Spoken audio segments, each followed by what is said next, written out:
लेकिन एक समस्या थी, इस यूनिवर्सिटी की कमाई का कोई जरिया नहीं था। क्योंकि एजुकेशन फ्री थी तो किसी स्टूडेंट से आप फीस नहीं ले रहे थे, उल्टा प्रोफेसर्स को, टीचर्स को सैलरी देनी पड़ रही थी। तो अब धीरे धीरे करके एंडी और जेफ को लगने लगा कि भाई अगर इसी तरह से खर्चा होता गया तो शायद हमारे पास बहुत ज्यादा बैलेंस नहीं बचेगा, हम बहुत लंबे समय तक इस काम को नहीं कर पाएंगे। तो हमें कुछ तो जरिया ढूंढना पड़ेगा कि भाई पैसे का इनफ्लो भी बना रहे और ये चैरिटी भी चलती रहे, दुनिया की सेवा भी हम करते रहे। इसी बीच एक दिन अचानक जेफ गुस्से से दंदनाता हुआ एंडी के ऑफिस में दाखिल हुआ और उसने बैंक की पासबुक टेबल पर पटकते हुए कहा, एंडी तुम्हें मालूम है हमारे अकाउंट में कितने डॉलर्स बचे? एंडी ने अपना सर उठाया और कहा, भाई मुझे एग्जैक्टली तो नहीं पता, लेकिन मेरे हिसाब से कुछ 16-17 हजार के राउंड होंगे। उसने कहा, पासबुक उठाकर देखो, केवल $850 बचे हैं। अब ये कहानी आज से 100 साल से भी ज्यादा पुरानी कहानी है। उस वक्त में $850 की भी बहुत कीमत हुआ करती थी, लेकिन $850 इतनी बड़ी फ्री एजुकेशन देने वाली यूनिवर्सिटी चलाने के लिए बहुत नहीं थे। तो जब एंडी ने पासबुक देखी और देखा वाकई में अब सिर्फ $850 बचे हैं, तो उसके भी होश फाख्ता हो गए। और अब जो एक थॉट दोनों के अंदर पहले से बन रही थी कि भाई हमें कहीं ना कहीं से कुछ कमाई का साधन बनाना पड़ेगा, तो अब तो हाई टाइम आ गया कि भाई कुछ ना कुछ करना पड़ेगा, वरना ये दान पुण्य, ये चैरिटी ज्यादा दिनों तक चल नहीं पाएगी। खैर, दोनों अब इस बारे में सोचने लगे कि क्या कर सकते हैं, कहां से पैसा ला सकते हैं, किस तरह से खर्चा कम किया जाए, किस तरह से कमाई बढ़ाई जाए। इतने में ही एक दिन अचानक जेफ ने न्यूज़पेपर में एक और ऐड देखा जो कि उनकी यूनिवर्सिटी के नाम पर निकाला गया था कि यूनिवर्सिटी में एक मैथमेटिक्स प्रोफेसर की रिक्वायरमेंट है और उसे यूनिवर्सिटी एक हफ्ते का $100 पे करेगी।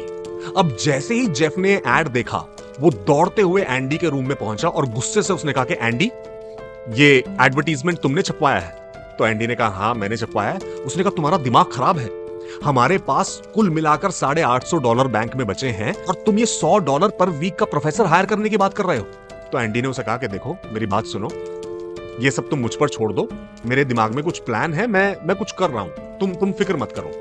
उसने कहा, नहीं मैं ये सब बिल्कुल बर्दाश्त नहीं करूंगा, ये इतना फिजूल खर्चा अब नहीं चल पाएगा, केवल $850 बचे हमारे पास। तो एंडी ने कहा, चलो तुम गुस्सा छोड़ो, अभी चलो कुछ देर बाहर टहल कर आते हैं। तो जेफ का मन नहीं था बाहर टहलने जाने का, लेकिन एंडी उसे ले गया और चलते चलते वो पहुंचे बाजार के बीच में। अब अंधेरा हो चुका था, शाम ढलने लगी थी और उन्होंने देखा कि उनकी यूनिवर्सिटी के स्टूडेंट्स वही मार्केट के कसिनोज में जाकर जुआ खेल रहे हैं। एंडी ये बात पहले से जानता था, वो बस जेफ को दिखाने के लिए लाया था कि देखो ये क्या चल रहा है, हम लोग फ्री के एजुकेशन प्रोवाइड कर रहे हैं और हमारे स्टूडेंट्स एक्चुअल में बहुत रईस घरों से, बहुत अमीर घरों से आते हैं।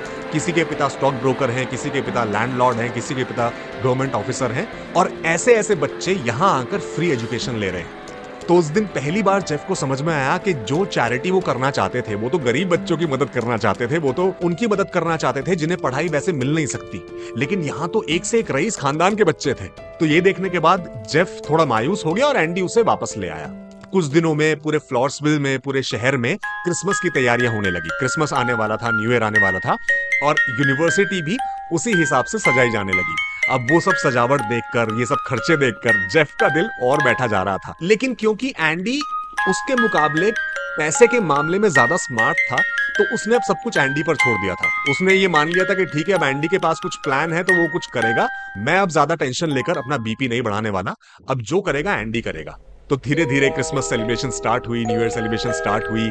हर रोज कुछ ना कुछ नया इवेंट, नया प्रोग्राम कैंपस में हुआ करता था और बस उसके बाद सब लोग अच्छी तरह सेलिब्रेट करते और देखते देखते क्रिसमस, न्यू ईयर पूरा वीक अच्छी तरह सेलिब्रेट हो गया। अब न्यू ईयर वाली रात जब जेफ वापस घर पहुंचा तो उसने देखा कि एंडी के रूम की लाइट अब भी जल रही थी। काफी देर हो चुकी थी और एंडी जल्दी सोकर जल्दी उठने वालों में था, लेकिन उसके रूम की लाइट अब भी जल रही थी और उसे किसी और आदमी के भी बात करने की आवाज आ रही थी।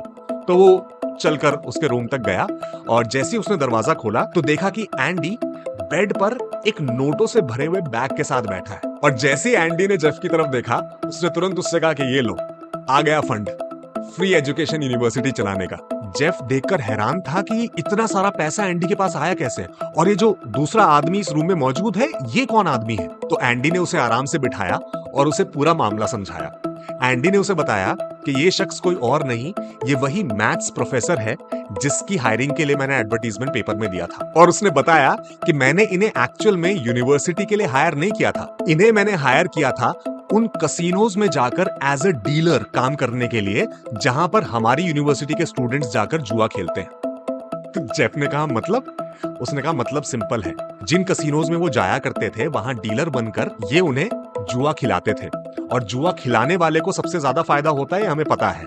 और इस पूरे महीने और खासकर इस क्रिसमस और न्यू ईयर वाले हफ्ते इतने स्टूडेंट्स ने जुआ खेला और वो जुए में हारे कि अल्टीमेटली अब हमारे पास $31,000 जमा हो गया। $31,000। ये सुनते ही जेफ की आंखें खुल गई। उसने कहा तुम क्या बात कर रहे हो, $31,000? तो एंडी ने जवाब दिया हाँ, $31,000। और ऐसा नहीं है कि बस ये एक बार $31,000 हमने कमा लिए। अब मुझे मालूम है कि कैसे मुझे अपने स्टूडेंट से जुआ खिलवाकर उन्हें लूटकर ये पैसा कमाना है। अब यूनिवर्सिटी के पास, हमारे पास कभी भी फंड्स की कमी नहीं होगी। और बस दोनों ने एक दूसरे को हैप्पी न्यू ईयर विश किया, साथ ही में मैथ्स प्रोफेसर जो वहां खड़े थे उन्हें हैप्पी न्यू ईयर विश किया, और बड़े आराम से उसके बाद अपनी फ्री एजुकेशन यूनिवर्सिटी चलाई।